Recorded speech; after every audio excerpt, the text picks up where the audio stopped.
नमस्कार दोस्तों, स्वागत है एक बार फिर से आपके अपने एजुकेशन चैनल एजुट्यूबर देव पर। तो दोस्तों, आपके बहुत सारे क्वेश्चंस रहते हैं आरपीएससी की भर्तियों से संबंधित और आरएसएम एसएसबी यानी कि राजस्थान कर्मचारी चयन आयोग की भर्तियों से संबंधित कि सर हमारे एग्ज़ाम कब तक होगा या विज्ञप्ति कब तक आएगी। तो मेरा यही आपको रिप्लाई रहता, हालांकि 2-3 दिन से मैं रिप्लाई दे नहीं पाया क्योंकि कुछ व्यक्तिगत कार्य हैं जिनमें थोड़ा सा व्यस्त हूँ। तो उसके लिए मैं क्षमा प्रार्थी हूँ कि 2 या 4 दिनों से मैं अवेलेबल नहीं हूँ, लेकिन जल्द ही आपके सारे कमेंट्स 100% जो मैं रिप्लाई करते आया वो फिर से करूँगा। तो दोस्तों, उसमें मैंने आपको यही बताया था कि जब तक ये कोरोना का जो सेकंड लहर है, जो सेकंड फेस है या जो दूसरी लहर है, ये धीमी नहीं पड़ जाती और जब तक हम इसको जो है एक तरीके से काबू में नहीं कर लेते, नियंत्रित नहीं कर लेते, तब तक नई भर्तियां आना या फिर जो भर्तियां हैं उसमें कुछ भी आगे हो पाना मुश्किल रहेगा। ये नहीं कह रहा कि बिल्कुल कुछ नहीं होगा, हो सकता है आप रेडी रहिए, लेकिन बहुत 90% तक जो है वो थोड़ा सा इसमें मुश्किल है कि कोई बड़ा कदम लिया जाए। क्योंकि मैंने कहा, सरकार का पैसा, सरकार का सारा स्टाफ, सरकार के सारे कर्मचारी अधिकारी सभी लोग इन चीज़ों को ठीक करने में लगे हुए हैं कि कैसे केसेस कम किए जाए, कैसे ज़्यादा से ज़्यादा टीकाकरण किया जाए और कैसे ज़्यादा से ज़्यादा लोगों को जागरूक किया जाए कि जो है आप इस कोरोना से कैसे बचें। तो आरपीएससी कोरोना काल में नई भर्तियों पर लगा ब्रेक। अभी तो बाकी है गत भर्ती की परीक्षाएं, नई तो अभी मुश्किल है। राज्य में नई भर्तियों पर कोरोना संक्रमण ने ब्रेक लगा दिए हैं। अव्वल तो सरकार के सभी महकमे ठप पड़े हैं, उधर कार्मिक विभाग और राजस्थान लोक सेवा आयोग यानी कि आरपीएससी भी स्थिति सामान्य होने तक नई भर्तियों पर बातचीत या और कोई प्रक्रिया शुरू करने की स्थिति में है। तो मुश्किल है फिलहाल के लिए। तो आप चाहिए, यहाँ लिखा देख रहे हैं कि कोई प्रक्रिया शुरू करने की स्थिति में है, तो ये थोड़ा सा मैं मानता हूँ गलत है कि फिलहाल ऐसी स्थितियाँ नहीं दिख रही मुझे तो, कि जो है अगर होती तो फिर कॉलेज अपनी छुट्टियाँ क्यों करते, अवकाश क्यों घोषित कर लेते, वो एग्ज़ाम ही क्यों नहीं करा देते। तो अभी थोड़ा सा मुश्किल है इन चीज़ों के ऊपर बात करना। मुख्यमंत्री अशोक गहलोत ने सत्र 2021-22 के बजट भाषण में 50,000 भर्तियां कराने की घोषणा की है। ये भर्तियां राजस्थान लोक सेवा आयोग यानी कि आरपीएससी और राजस्थान अधीनस्थ और मंत्रालयिक सेवा चयन बोर्ड यानी कि आरएसएम एसएसबी के जरिए होनी है।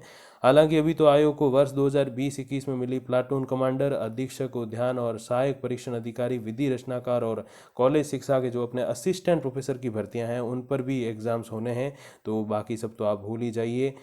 अब दोस्तों, कौन कौन से पद हैं उसके बारे में बात करेंगे। उससे पहले ये देख लीजिए कि विज्ञापन से नियुक्ति तक होगा विलंब। जैसे मैंने कहा कि अभी बहुत समय लगने वाला। अगर जो भर्ती जून जुलाई तक क्लियर होनी थी या जो शुरू हो जानी थी, तो उसको शुरू होने अथवा क्लियर होने में कम से कम अगस्त सितंबर अक्टूबर तक का टाइम जाएगा। हर चीज़ 2-2 महीने लेट होती चली जाएगी। कार्मिक विभाग से आयोग को नई भर्तियां मिलती अब जो है मुश्किल दिख रही है। कोरोना संक्रमण के चलते विभागों में कामकाज की स्थिति सामान्य नहीं है। आयोग और कार्मिक विभाग में बातचीत के बाद नई भर्तियों पर जो फैसला होता रहा आपको पता है।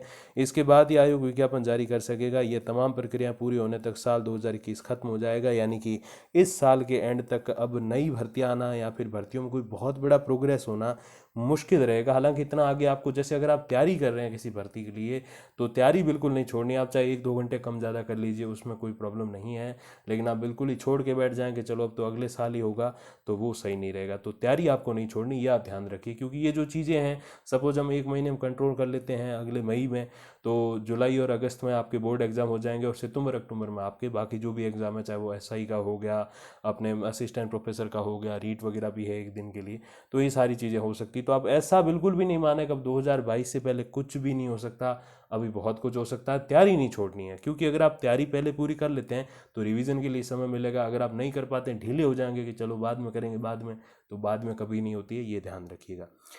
अब दोस्तों, देख लेते हैं कि 2021-22 के बजट में जो है वो कौन कौन से जो टोटल 50,000 कहे हैं अपने मुख्यमंत्री जी ने, तो वो किस किस जो है अलग अलग भर्तियों को मिला के कहा है। देखिए जरा कि कृषि विभाग में 1,674, पशुपालन में 836, आयुर्वेद में 890, शिक्षा में 19,000 भर्तियाँ, वन में 700, गृह में 8,438, चिकित्सा शिक्षा में 336, जो आपके मेडिकल एजुकेशन होता है उसमें, फिर चिकित्सा और स्वास्थ्य में 5,000, जन स्वास्थ्य अभियांत्रिकी में 3,838, पीडब्ल्यूडी यानी कि पब्लिक वर्क डिपार्टमेंट में 1,538, राजस्व विभाग में 1,100। अब राजस्व विभाग में मोस्टली आपके जो आने हुए इसमें आरएस वगैरह भी, तहसीलदार वगैरह भी इसी में से गिने जाएंगे।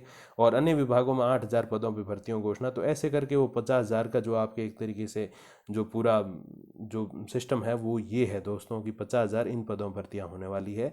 तो आप बिल्कुल इनमें से किसी के लिए भी आप तैयारी करिए, लेकिन अभी थोड़ा सा मैं कहता हूँ कि इतना आगे नहीं जाना कि 2022 सोच लें आप, और इतना भी अभी मत सोचिए कि मई में एग्ज़ाम हो जाएंगे। तो ये चीज़ें इसके बीच में, वो कहते हैं ना मध्यम मार्ग उत्तम होता है, तो उसी मध्यम मार्ग पर चलते हुए आप तैयारी भी कीजिए, थोड़ा सा अपनी बॉडी को रेस्ट भी दीजिए, और ये सारी चीज़ें मेल जोल करते हुए चलिएगा। क्योंकि आप पूरी फुल 12-14 घंटे तैयारी करेंगे तो फिर इतनी जल्दी भी एग्ज़ाम नहीं है, और आप बिल्कुल 2 ही घंटे पढ़ेंगे तो कभी बिल्कुल ही नहीं पढ़ेंगे, कभी 10 घंटे पढ़ेंगे तो कोर्स सही टाइम पे पूरा नहीं होगा और आप तैयारी अच्छे से नहीं कर पाओगे। तो इन्हीं चीज़ों को मेल जोल करके एक मध्यम मार्ग करते हुए, मैनेज करते हुए आप चलिएगा। बाकी जो भी आधिकारिक जानकारी आएगी तो मैं आप तक पहुंचा दूंगा वीडियोज़ और कम्युनिटी पोस्ट के माध्यम से। तब तक के लिए दोस्तों धन्यवाद, नमस्कार।